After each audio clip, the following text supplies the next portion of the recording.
Okay, hi everyone. Welcome to All About the Joy, the private lounge. We have Rick Costa in the house. How you doing, Rick? And we have, as always, Cynthia, Ruiz, Lopez. I don't know why I like to say her name like that. How you guys doing? I know we're going to have a kind of, I don't want to say deep conversation, but Rick, you came in hot into the green room. So say your piece, brother. Go ahead. No, so on my broadcast, I do 2 games. One of them is called Heads Up Game, and I hold up my phone away from my eyes so I can't see a word on the screen, and you guys have to give me clues to help me guess what it says on the screen. Mm-hmm. The word was joy, and nobody said all about the joy. Like, nobody said all about the right. Like, seriously? Nobody? And after I said it, then they typed it in quick. I'm like, oh, yeah, it's too late now. That's okay. Did you guess the word? Oh, that's so I did guess it. Why did you have it like right behind you? I know, it's right. It's right there. It's okay. Not everyone from your show watches our show, but someone I know was there. She should have said it. Yeah. Well, I mean, that's so cool that you got a little upset about that. I thought it was something like really, really juicy. No, nothing juicy. Boring. No, I'm kidding. That's a great. I love that you think they would do that. But you know what's so funny? Like, people now will say joy or something, and like it'll hit me like that's the name of my show. You know, like you know, it's my show. So, well, I wanted to talk a little bit about. I mean, I'll just say straight up, Cynthia already knows part of what happened, but I'm going to talk about a couple other things. And, you know, this is kind of me having a venting session, but I also just thought it might be helpful for other people. So on Wednesdays, I work in the morning with one client, and then I work with another client in the afternoon. So it's 2 separate clients. None of the staff know each other, 2 different entities entirely. And on Wednesday, in both separate offices, I had one of the staff members, I'll say, call me. One of them called me, one of them came into the office, and both of them were like so upset about an incident that happened, and they were spoken to badly. They have too much work, and they were both crying their eyes out. Just like, and it's been an ongoing thing for a while, right? They're just so sad and upset or whatever, but it happened on the same day. Both of these staff people are really great at what they do. They're good people. And it's just really hard for them, I guess, to function right now. And they can't take any criticism. They can't take what our boss is telling them. And by the way, our boss or the other people are wrong. They shouldn't be treating them the way they're treating them. You know what I mean? But it's the emotional kind of disintegration of being able to function that I was concerned about. And then the other day, and Cynthia knows because I called her, I had an incident with a mutual friend, and it got me so upset. And I waited a day because I knew Cynthia had just gotten back from traveling. But I was like this. I was so angst about it. I was so upset about it. And I knew I wanted to talk to Cynthia. And so the following day I called her and I talked to her, and it was such a relief. And the reason why I want to talk about this is because I don't know if either of you, I know you do, but I just want to know if you want to talk about it. For me, the 2 individuals at work, I know I spoke to both of them. I think they're really in a state of depression. And I told them I'm not a therapist. And one of them always says to me, I just need to vent. And I always like, I know you want to vent, but I'm not the person to vent it. Like, I'm not your girlfriend. And I can't take it all in. You know what I mean? Like, I know you're sad and miserable, but I don't know what else to do. Mm-hmm.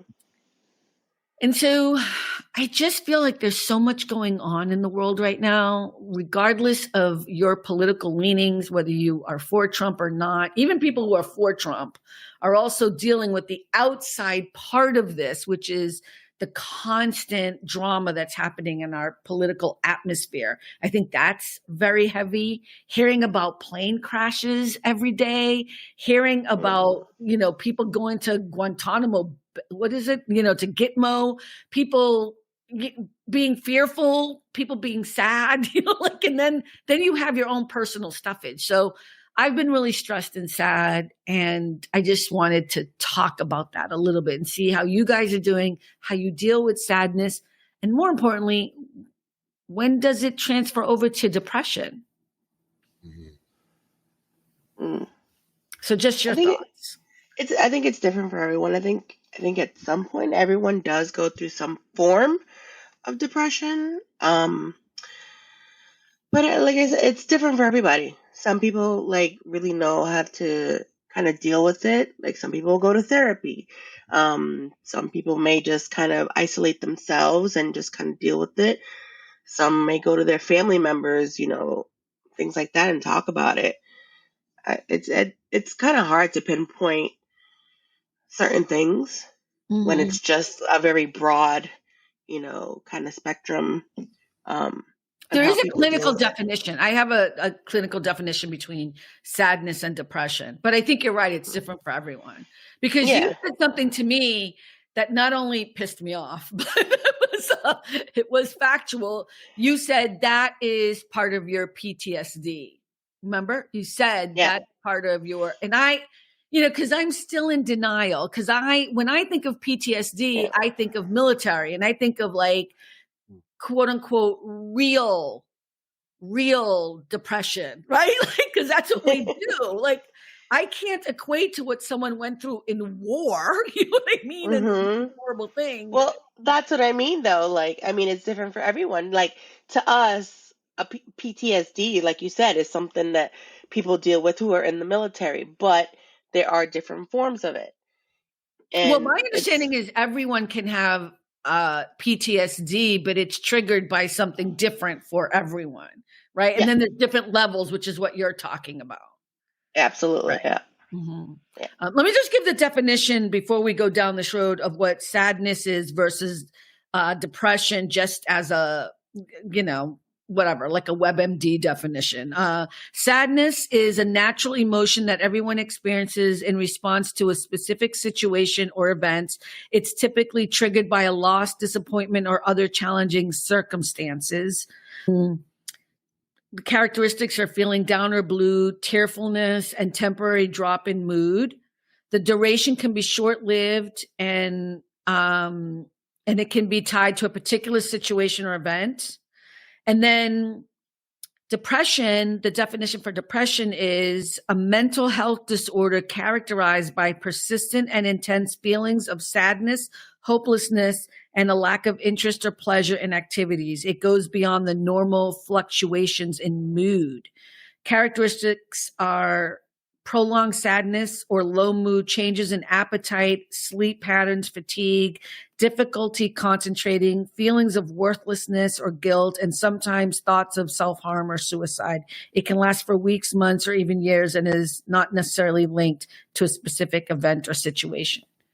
So there is some differences in it. I think the two people that I worked with they're not just extremely sad, they're on the road. If they, like I said to them both, I can't believe I said it in the same day, because I always try to say this part, because I'm not a doctor or whatever. I always try to say something in front of somebody else, not to embarrass them, but to have like a witness, you know what I mean? Like, but I said, it might be a good idea to think about getting a therapist, like, to talk you through not the work part, but how you're dealing with it. Like, maybe this isn't for you.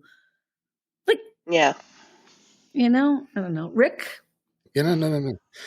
Yeah, to me, like, sadness is kind of temporary. You pretty much get over it. Something happened and, you're kind of bummed about it. But depression is usually a long thing, longer lasting. It affects you, starts to affect your life. You don't, like a lot of the symptoms you said, you don't even care about if you eat or not, whatever, because you just don't care about anything. Like, been there, done that. So, yeah, it's tough. And if you don't have anybody to talk to, it's very hard to get out of it. Oh, that's a good point, because I was talking about isolating. I was saying that I know that I'm dropping friends. Like, I'm done. Like, if somebody pisses me off now, I'm done. Like, I'm done. Actually, that's not, I think I've always been like that, actually. Sorry, I'm trying to think about that right now. Let me think. I've always been like that. But I guess I've given some people more leeway than not. I'll put it that way. And I can't take on people's bad energy anymore. Even if I think you're a worthy person and that I feel indebted to you somehow or whatever, I'm now cutting off those people. Like, because I don't owe anybody anything. You know what I mean? Mm-hmm. And I think that's what I was talking about with these two people, these two staff people too. Like, this might not be for you. That's okay. But going down the rabbit hole where you're that uncontrollably crying at work. I think there's something else though. Like, that could have just been like that one little piece that just made them snap, kind of thing, you know? Oh, let me tell you though, one of them, is valid. This is an ongoing problem, and I get it. Like, I understand why they're upset, but I'm not okay with how they're handling it. Yeah. You know what I mean? And that's why they do need to see a therapist, because a therapist will help them and guide them on how to deal with it. If you find the right therapist, though, right? That's the other part. Exactly. It's always better to find a therapist when you don't need one, because you're clear-headed. You know, I know that's weird, but it's one of those things, like, even if you don't need a therapist, you should know where you could find one and maybe have done that free consultation or whatever. Yeah, I don't know, because I think it's a tough one when you're that desperate to find the right person.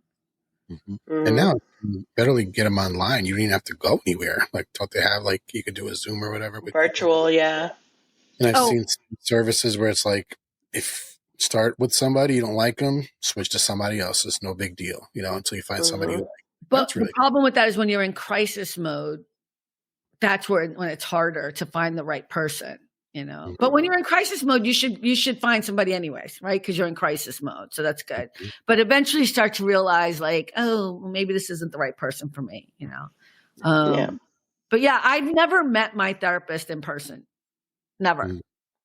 We always do a Zoom call. Huh? It's nice to have somebody that's objective too. That's not part of the situation. They can look at it with different eyes and stuff. Because if say you go to your mom or something, your mom's going to be like defending you and you must be right and they're wrong, and you're not going to really get anywhere. But with somebody who's, not involved at all, they're like, okay, I can see your side, but I can see their side too. And maybe we could figure out how we can make this better somehow and not just be about sides, but let's figure out what we can do. I think what was interesting was when I spoke to Cynthia, I thought for sure she was going to be like, Carmen, you know how they are. And she wasn't. She was like, you know what? You got to do what you got to do. It's okay. You do what you got to do. This is where you are. She was very therapy-like, very supportive. But you're right. You do want somebody who's objective, or somebody who can see it from a different perspective, or somebody who is fully alert and just thinking about you. I mean, I think that's the other thing too. Like, in my head, while one of them was crying in my face, I'm like, bitch, do you think I don't have a life? Like, do you think I'm not going through something? You know what I mean? Like, right. Yeah. We're all dealing with the same shit. Like, that's the other part. Like, we're all dealing with this same person that they're dealing with. You know what I mean? And so, but I'm trying to keep it all inside, but I'm not even focusing because I'm in that space too. Yeah. And we're stronger on some days than others, and we're stressed out on other days than we are more. And just be that one day where you got that combination of you don't feel that strong and you're stressed out, and then you just burst. Like, that's it. Like, then you're like, you look at yourself like, I can't believe I did that. Oh my gosh. But then it's because the dam broke, the water bust through, and it's like, it's tough. It can be tough. How do you deal with it? Because I know there was one day where you had an incident where you were upset or whatever. And I wondered, like, and I'm not trying to ask if you have a therapist or whatever. I'm not trying to get all up in your business, but how do you deal with it? Because it's really hard for you to get out there and go like I think I go and take a walk. I listen to music. I mean, I guess you can listen to music. It's not like you're was like, I can go take a bath and put candles and whatever and try to relax and whatever. And I was thinking about you the other day because I was like, poor Rick. What does he do when he has like a mental breakdown with like whatever's going on? Yeah. How do you handle it? I mean, one thing that's cool is I like to escape into fantasy movies, shows, whatever, and I can like, forget about my life, put it on the shelf for a little while, and then focus on that for a while. And it's like scream into a pillow. Scream into a pillow. Not that much. I have, when I worked my first job at McDonald's, they tell you if you're really, really ticked off, go to the walk-in freezer and throw boxes of French fries around. I've done that. Customers, man, let me tell you, like, because when you work for them, there's people that think like they're better than you, and they just treat you like crap. And I'm like, can you finish taking care of them? Because I'll be right back. Why? Wait, I have to back up for a moment. Why would somebody going into McDonald's to eat think they're better than the people working at McDonald's? You would be surprised. You would be surprised. You see what I'm saying, right? Like, you're going to McDonald's. Like, I am about to give you food. I'm confused. You really want me to spit in it? And that's never happened. Just like Jesus would do, huh, Rick? I've never seen that happen. People ask me all the time, would I do anything nasty? I was like, I've never. No, I worked there for 7 years. I've never seen anybody do anything, nothing nasty, nothing like that, retaliation wise or whatever. I would never even suspect that because I believe in the best in people. But yeah. If I'm literally serving you, why would you treat me bad? Like, it doesn't make sense to me. That doesn't compute. I think people just, again, it's like if you're not dealing with your own issues, if you're not doing self-care, what I called self-preservation. So that's kind of the difference. I do want to talk about that. But if you're not really taking care of yourself on a regular basis and you don't know yourself well enough, I think you turn around and take things out on other people. And I mean, I have, clients and I've gotten rid of clients for doing this, but they would all the time they talk badly to their staff. Like they talk down to them, kind of like the same thing you're saying. And I was like, yeah, I'm out. I'm not doing this because you actually think it's okay for you to talk badly about people, I think there's two different things though. I think there's self-care, which is kind of what we're talking about, taking moments to maybe, watch a movie or, take a walk or whatever it is, get a massage or whatever, do these little things, listen to music that can but it's also about like self-preservation, knowing when you just can't take any more. Like I can't take any more energy from other people being upset about something else. Like go deal with that somewhere else because I can't help you. And I don't think people ever want to put that line down, Like if Cynthia had said, Carmen, I can't talk to you tonight, I'd be like, okay. You know what I mean? Like I would have. But right, I text you, I asked you, whatever, and I was just like, are you okay? What are you doing? Are you all right? I think you can tell them. Are you like, is everything okay? I was like, everything is not okay. Do you have a minute? Well, I mean, because that's what a good friend does, though, right? You got it, But today I was talking to Andrea, actually. She says hi. But, just also understanding that it's not just that we're all going through something personally. There's also something in the air right now. You know what I mean? Like it is just really a tough time, especially here in the United States. It's just a tough time because there's so much going on. And that whether you're in tune with politics or not, it is affecting everyone. It is seeping through. And so doing things like not watching or listening to the news all day, I started only getting news. Like I don't get any news on my phone. I don't get any headlines. I don't get any of that. I just get 5 minutes in the morning from an independent journalist that I really respect. And then I get 5 minutes in the evening from another independent journalist because they post at different times. And that's it. 5 minutes of news. I just want the headlines. That's it. And then trying to not do it all on Sunday. Like, why is there news on Sunday? Why? You know what I mean? Like there should be no news on Sunday. So even doing that, trying to understanding that there's other stuff happening that is affecting you as well. Whether and even if it's not politics, it's family or whatever. Yeah. And then there's also seasonal depression that people go through. And, and that's hard too, because it's like, what do What you do is in the winter seasonal? time? I thought that was a made up thing. Is that a real thing? I'm not No, saying it is. Is it a real thing?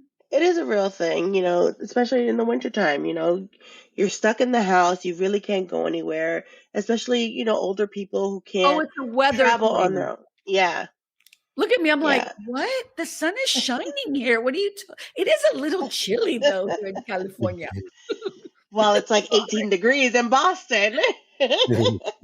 Is it really 18 degrees? Yeah. Oh, yeah. Yeah, I don't know. Okay, so seasonal depression is also seeping in, and a lot of people. Is that a diagnosing thing though? That's a real thing. Yeah. I'm not trying to dismiss it. I just never knew what it was. What? Especially older people, like senior citizens, especially. Yeah, like going back to McDonald's again.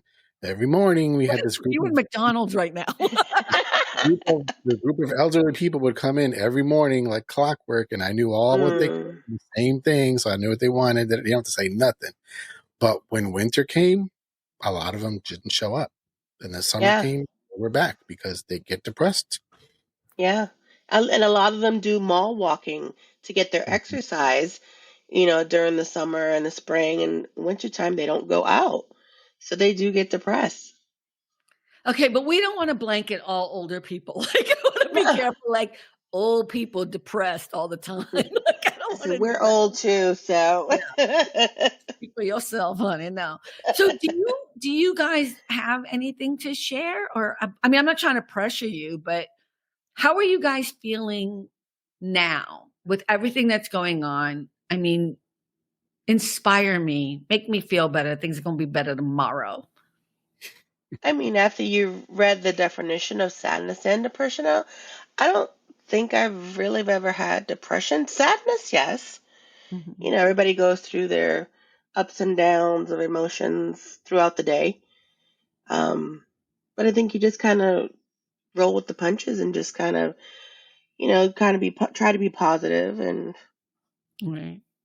I think that depression is more of a clinical diagnosis, right? I think a lot of people self-describe as being depressed, and I think you can do that, but it is kind of more of a lengthier. You can't, like Rick was saying, like you really can't. You don't get out of bed. You don't want to eat. Like, and it's different for everyone. But I do think that's something. I don't know if I've ever been. I still am in denial about PTSD, and there are waves of PTSD. So I was diagnosed, and I don't mind sharing this because that's the whole point of having this conversation. I was diagnosed when it was during COVID. I really couldn't walk. My hip that had always had an injury and is the reason why I couldn't dance, really kind of got bad. Not kind of, but it did. It was so bad I couldn't walk at all. It was very painful. And I ended up having surgery, which before I had surgery, I had to go to therapy, not just physical therapy, but it was highly recommended that I go to like mental health therapy, which I thought was kind of a cool thing that my doctors were having these conversations, but I was also like, who are you to tell me? You know what I mean? But I did, and it was a great thing because what I didn't understand was that I had never dealt with the loss of dancing. And what I like to explain to people now is, losing my mom at 11 was one thing. Not knowing my father, I still don't know anything about my father was always a thing. So that's like the second thing. But dancing was my thing.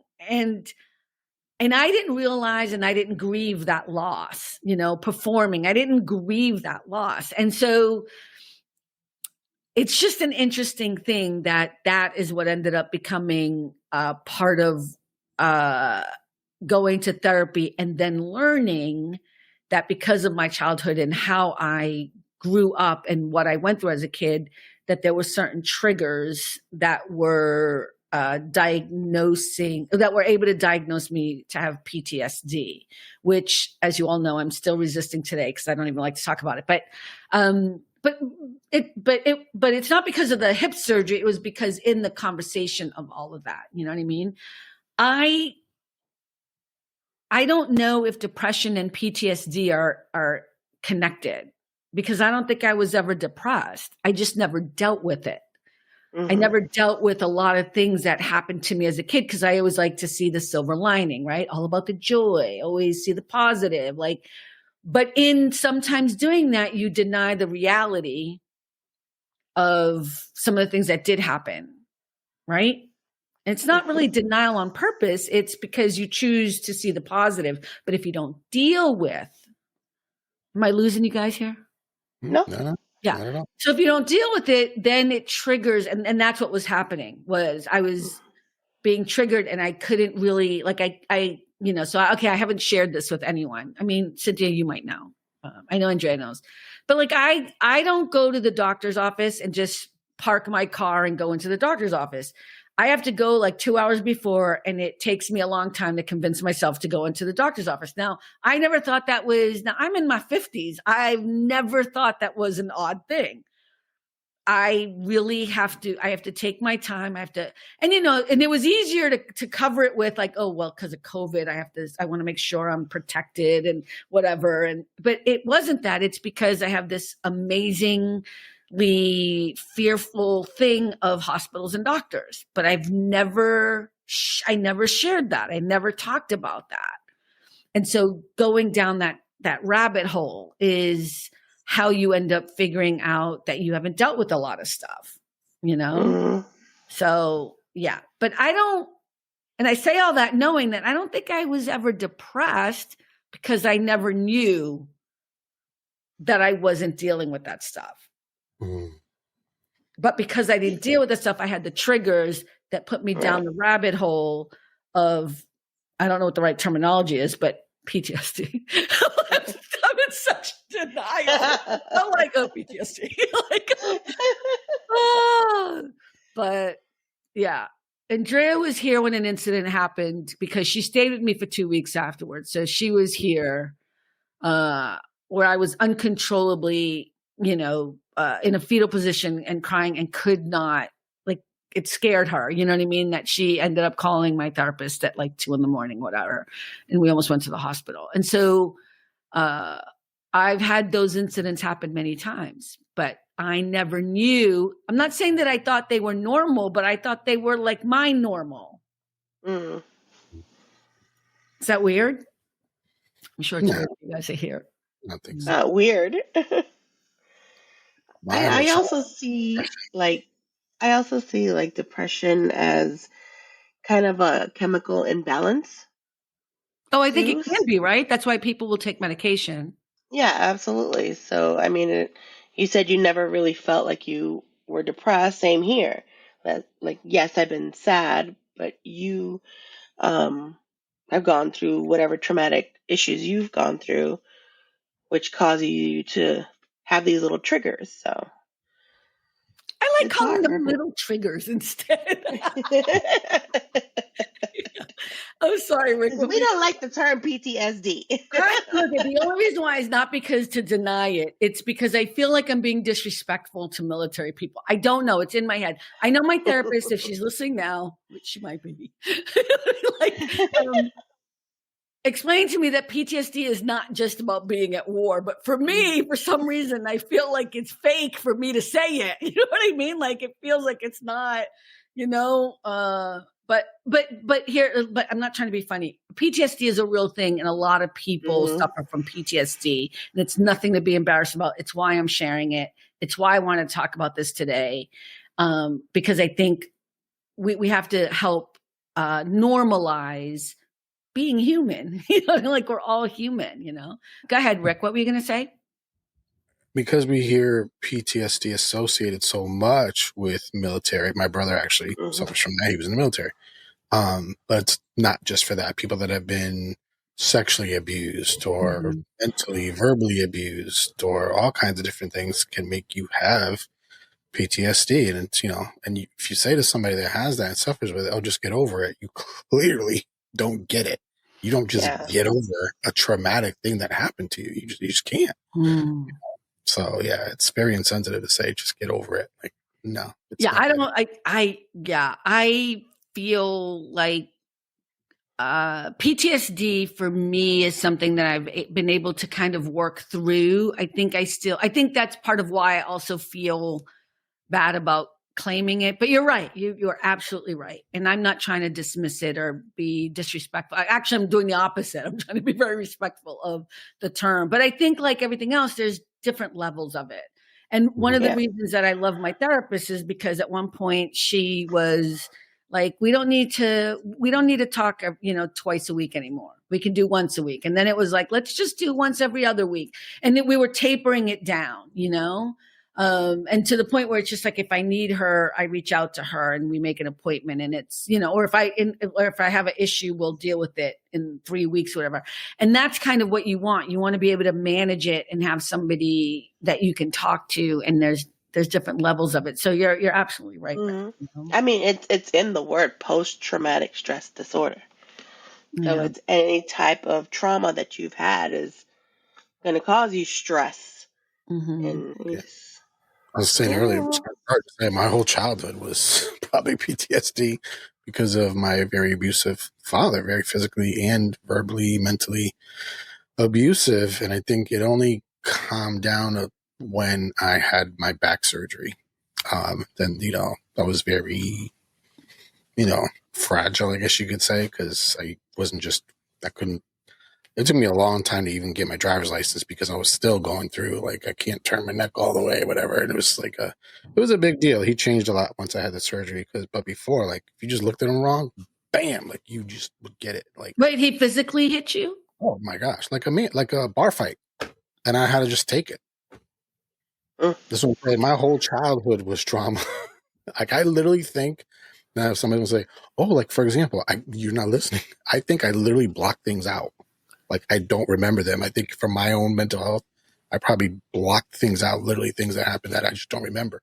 It's a survival mechanism. Yeah. So it was tough. And then the only other time, like I said, I really went through something crazy was when I got divorced because I had no clue it was happening. So blindsided by it completely. Got a phone call. "Hey, we're getting divorced. Sheriff's coming to your house on Friday." What?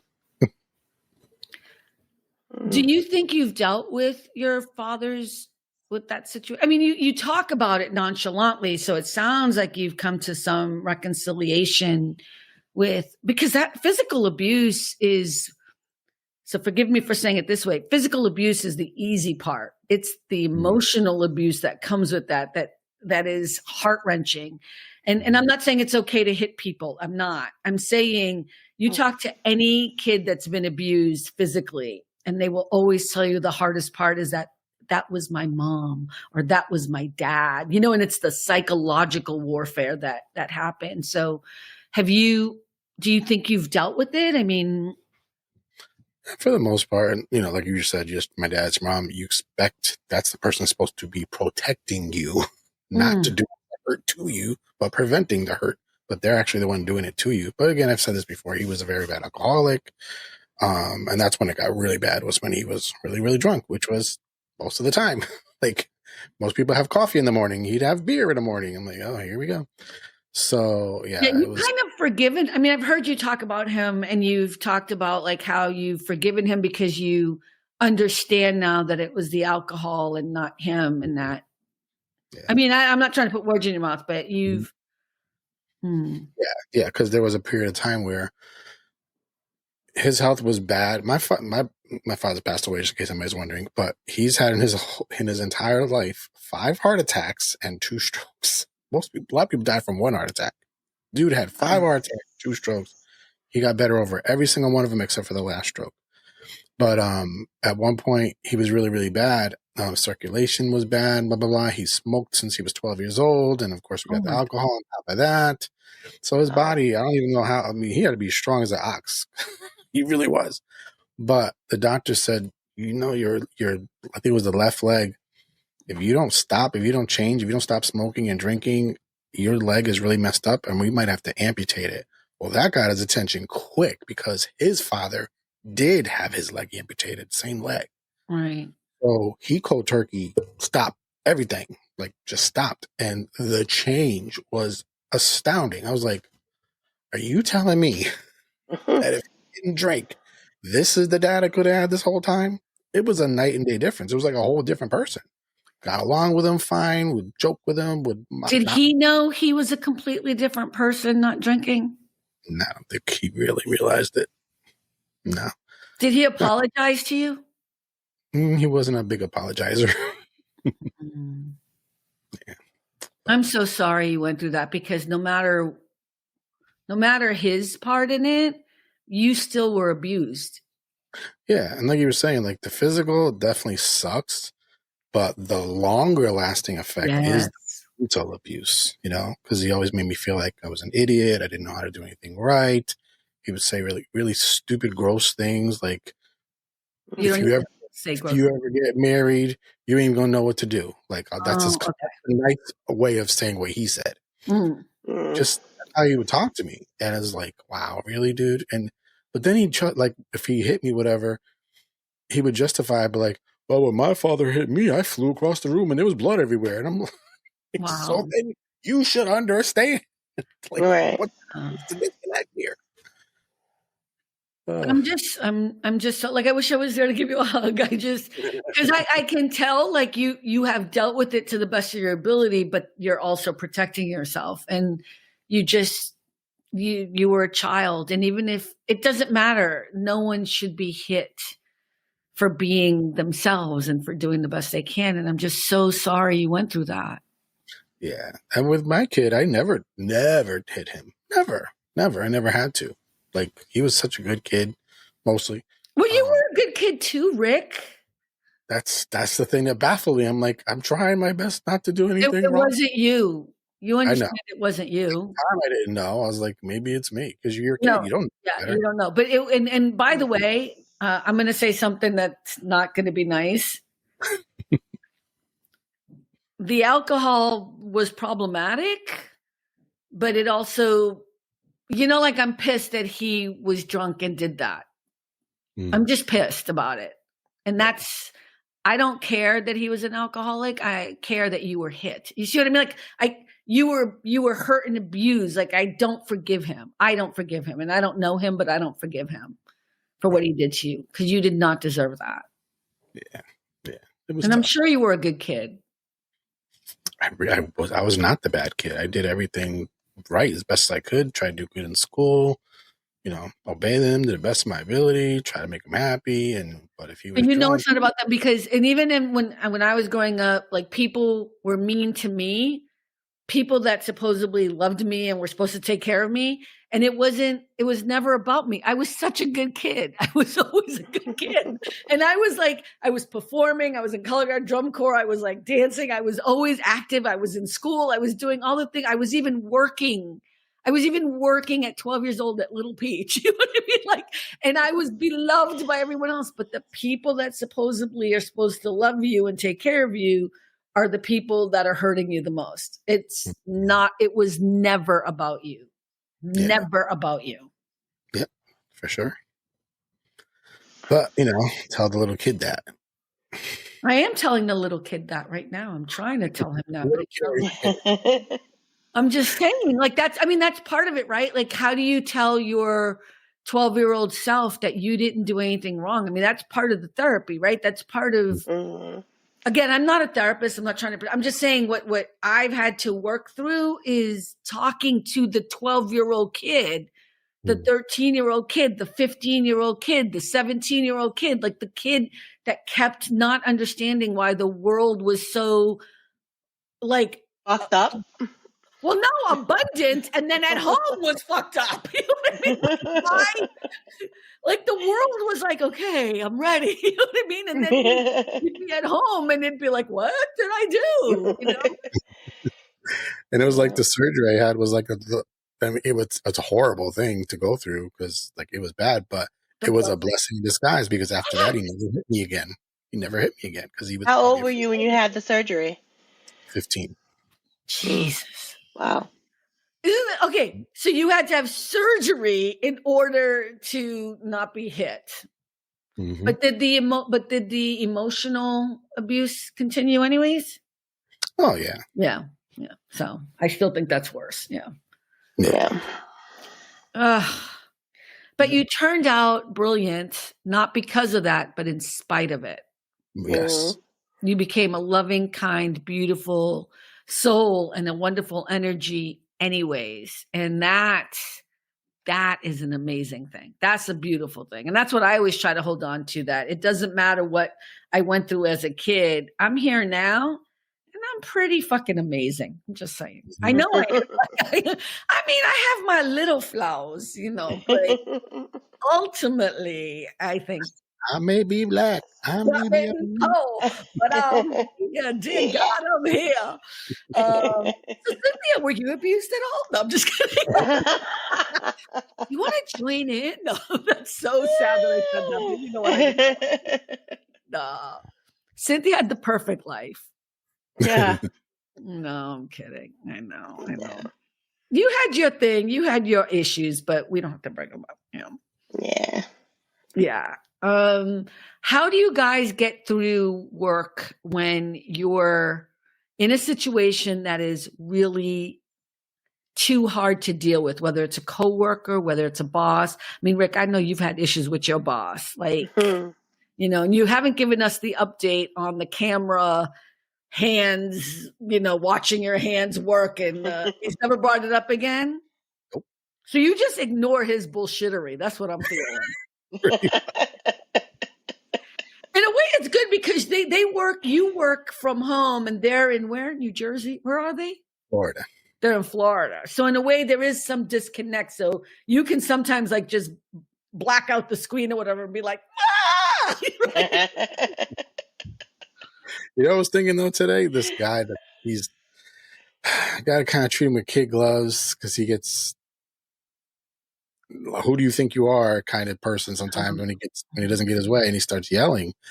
But he brings us a lot of money. So we're trying to let's try to keep him happy because he gives us money, whatever. It's a tough one. But one time he just went off, and I told my boss, I said, listen, this guy just cussed me out left, right, up and down. Like he thought he was my father. And I'm like, no, my dad's dead. I ain't dealing with that no more. So shockingly, he called him. He says, you will never talk to my employees that way again. Oh, really? Yeah. Okay. Moment. Okay.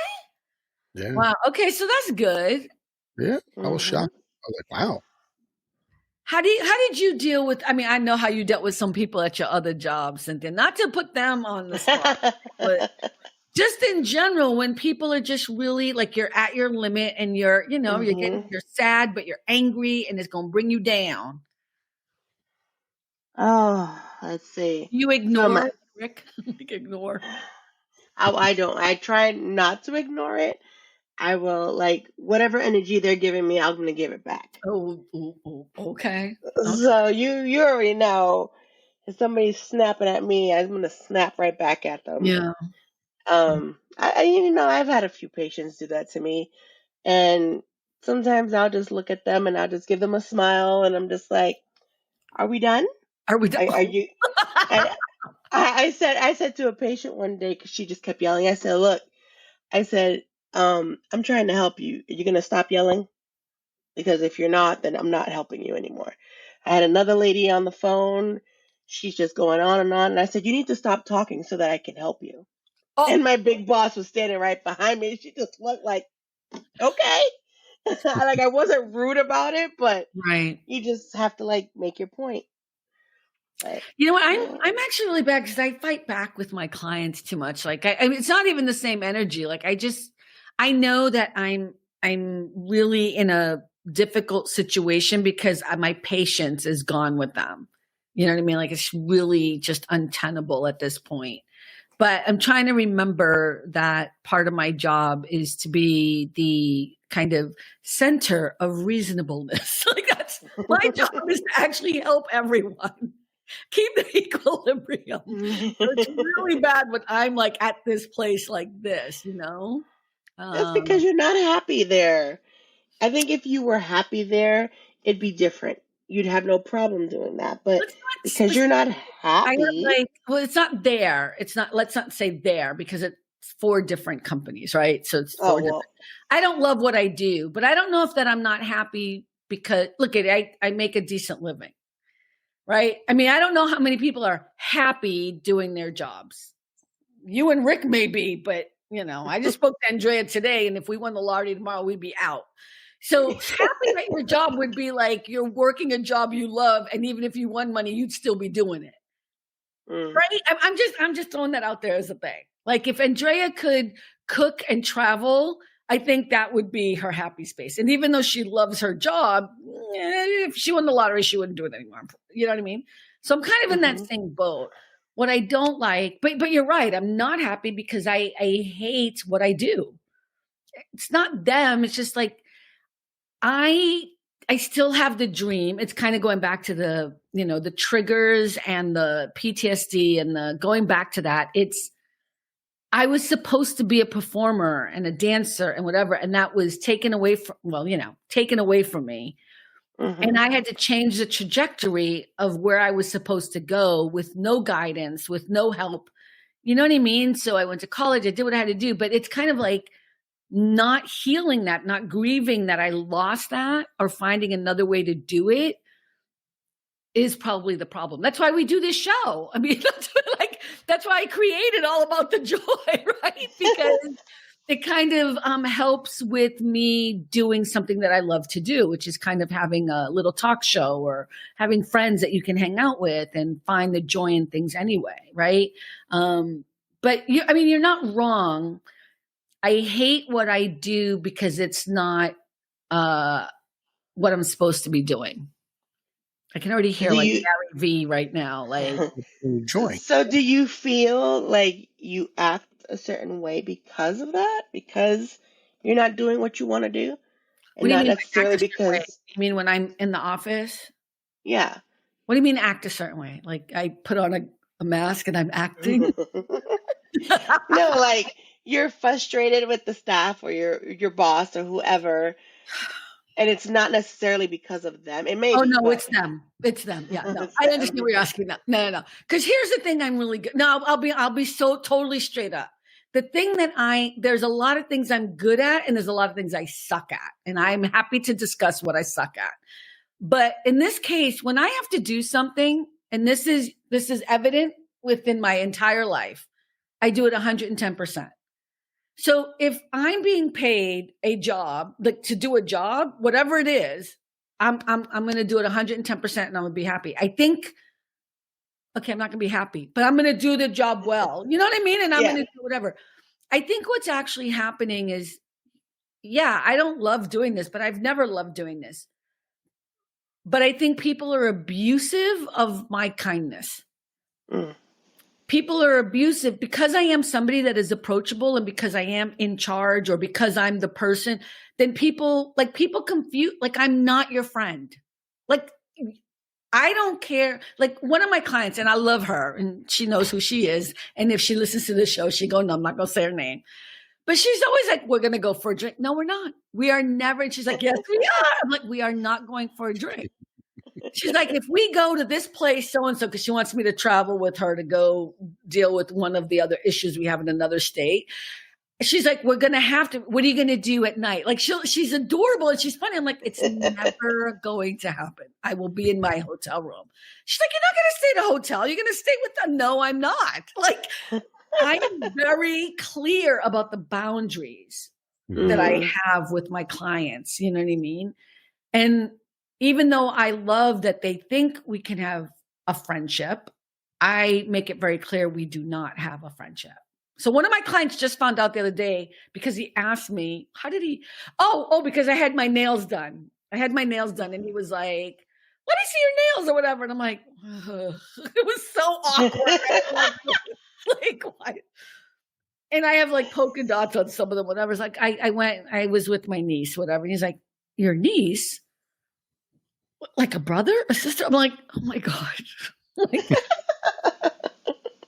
So I had to explain, because all this time, all these years, no idea like anything about my background. What, you have a book? Wait, I don't have a copy of your book. I'm like, your wife read my book. You know what I mean? Your wife's friends who read my book. Can I get a copy of the book? I was like, and that's what you know what I mean? Like, it was funny, but it also, I mean, I've known him, 6, 7 years. So I think that's kind of like, I'm really good at putting that boundary, but I think people then abuse that. So in the next breath, he will next week start screaming and yelling at me or other people on the staff that I supervise or whatever, and be upset about something and talk down to people and be cruel and mean. And there's no need for any of that. You can be upset about whatever's happening, but you can talk to people and be like, okay, you know what? This didn't work out. What happened, everyone? There's that way of doing it. Or like, I can't believe you people. What's wrong? Like, and having a temper tantrum. I can't believe I pay all you people this money for this. It's like, and people feel this big. Would it be fair to say that what you do for people that have no clue is kind of try to bring order out of chaos? Sure. Yeah. I do consulting work, and basically I manage teams. So yeah, I mean, it goes like, one of the people I work for, I want to shoot myself, is I'm doing something as simple as bookkeeping. Like, here's how we do the bookkeeping, and here's how we file stuff, and here's how, like, just setting up the office. So it's, and there's like no procedures, right? So setting up procedures in offices so people know, okay, the mail comes in, who's opening the mail? Because if not, the mail is sitting in a mail bin for weeks. And then people like, why is the gas turned off? You didn't pay the bill. You know what I mean? like, it could be something like that, you know? And no, I don't enjoy doing this. I'm good at it because I'm very organized and whatever. And then there's like the other clients, they're the same clients I deal with. Like, they don't want to deal with talking to their lawyers or their CPAs. So I will talk to them and then relay information. Or if we have to transfer like, you know, $1 million from this account to another account because they're building a house or they're whatever, I'll handle that with their financial people. Or so it's a big swath, but it's basically being somebody's liaison between them and their staff, or them and their other entities. Do you see why I hate the job? It cracks me up because I would say for the company I work for now, I think in their mind, they think like, even though we are a small company, but in their mind, they think like, yeah, we run like a big company. I'm like, no. I've worked for GE. I've worked for big companies, and the way I'll do stuff, no. This is like totally mom and pop. Like, what are y'all doing? Like, really? That can be frustrating. First, because for somebody that likes order and likes things to be done correctly, the right way, and makes sense, and then I have to deal with this, it's like, ugh. Yeah. I think my clients, I'm not blaming them for everything. I mean, Cynthia, it's not wrong what you're saying. I mean, I don't love what I do, but I don't love people who are cruel to other people. It doesn't matter what part. Like, you show me who you are when things are bad and when things are wrong. And the reason why I love one of my clients is it doesn't matter what the problem is. She is always on point and uplifting and kind. So you never want to fail for her. Like, this is what people don't understand. If somebody makes a mistake, you punching down on them and making them feel like shit isn't going to make them not make a mistake ever again. It's going to make them... It's verbal abuse. It's verbal abuse. And they're going to make the same mistake over and over again. They're going to be so nervous and frustrated.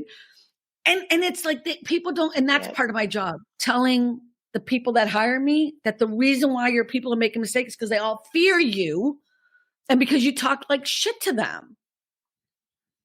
Anyway, people don't listen. But when someone makes a mistake, an honest mistake, not a careless mistake, there is a difference. A careless mistake is the mistake you keep making over and over and over again because you haven't learned your lesson. You haven't changed something, right? I'm not okay with careless mistakes. You can make a mistake, but don't make that same mistake over and over and over again, because then I have to fire you, right? But an honest mistake and one that you take responsibility for, I actually applaud that. And I'm like, okay, cool. You know, and when you can do that, you help people grow. You help people feel good about themselves. They're human. You're human. Because by the way, all of my clients make mistakes all day long. And you know what they do? They never take responsibility for it. Never. Of course. Yep. Of course. And I'm going to call that shit out every time. Every single time. Every single time. And I do, you know. But I think that's what adds to the sadness and frustration, because I resent, okay, I'll say it that way. I resent the work I do. Okay. I will do it 100%. I go in with a good attitude, and I never bring my shit into work. I don't. But would I rather be doing something else? Yes. Yes. In case you didn't hear me. I mean, would you people in the back? say for the people in the back? I mean, would you want to be doing something else? Yes. I'm sorry, what, Cynthia? Yeah. Yes. You think it frustrates you that you do the work that you do, and maybe sometimes, I mean, I don't think you bring stuff to work, do you? Oh, God, no. Oh, no. Like, I know I do my job very well. I came back and I had to do all this work that the other one did not do. And I did it this whole week. Mm-hmm. In 3 days, with actually. Joy in your heart, with joy and happiness. But this is what I'm talking about. We have our own stuff we're dealing with, right? Like having to deal with even my client not knowing that I wrote a book or whatever, and him wanting to know, and me not feeling comfortable with him knowing. Yeah, I don't know. You know what I mean? It was just like a weird thing. But then thinking it was adorable, like he was trying. You know what I mean? Like, but after like what, 6 years? But there's no reason why he would know, because I have that lineup, you know? I don't think him and his wife are talking about my book. You know what I mean? Like, I don't think it's that kind of thing. Like, oh my God, I read such a great book, you know? But I don't think it's that. I'm just saying, like, you know, like we have our own stuff too. You know, like I came home and I was like, I don't know how I felt about that. And what door did I just open? And now I have to bring him a damn book. He could just buy the motherfucking book. You know what I mean? Like he could afford to buy 20 of them. Why haven't I? And then I go down the rabbit hole. Why haven't I written a second book? Why am I still doing this job I don't like to do? You know what I mean? Like you still. Rick, if you became a millionaire tomorrow, you would still be working for this man? Nope. He's like, millionaire. Shoot. Nah. You know what would be great? If we could do this on a more regular basis and get paid for it. Yes. I mean, that would be cool. You know what I mean? Like, We'll do this and get paid for it, so why not dream?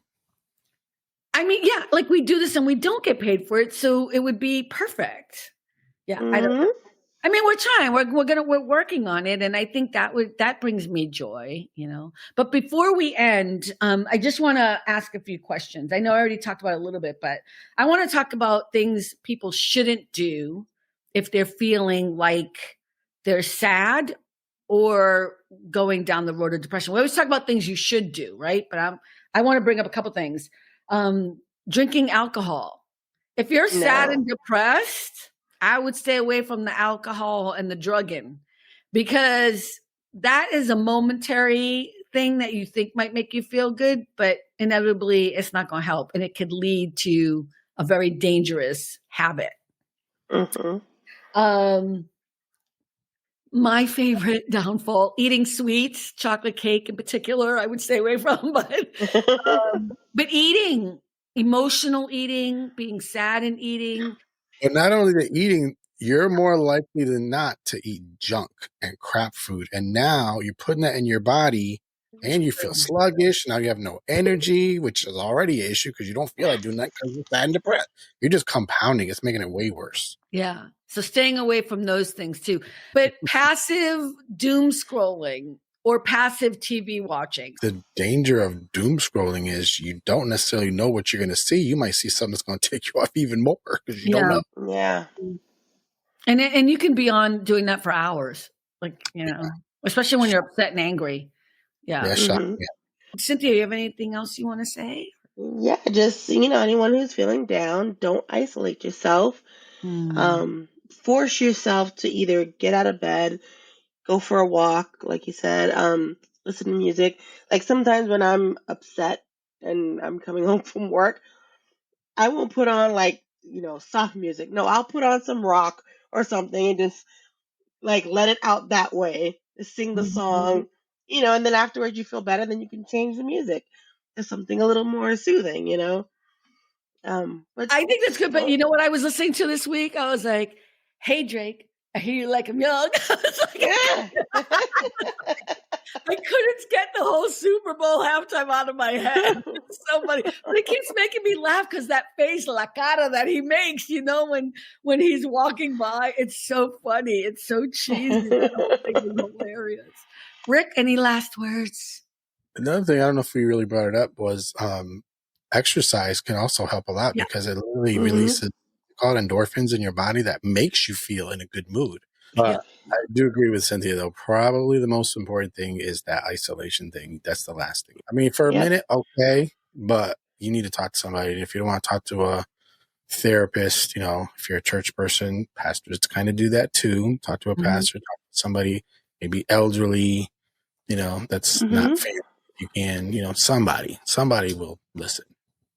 Somebody will listen. You got to talk to somebody. It's true. Yep. All right. Well, thank you so much. I appreciate you guys chiming in. I know this is a little bit heavier of a subject that we usually do, but I love that we kind of brought it back to joy. Finding ways through things. And that's a good point. Don't isolate yourself, and you can always come and hang out on Friday nights on the show. We are here Friday nights, 6 p.m. Pacific, 9 p.m. Eastern, all about the joy. We're always going to have a game. We're always going to try to laugh and chuckle. And at the very least, you can maybe find some happiness and laughter in our buffoonery. I don't know. That's my new tagline, in our buffoonery. But so check us out on Friday nights. And thank you everyone for joining us. And remember, at the end of the day, it really is all about the joy. Bye, everyone. Bye. Thanks for stopping by All About the Joy. Be better and stay beautiful, folks. Have a sweet day.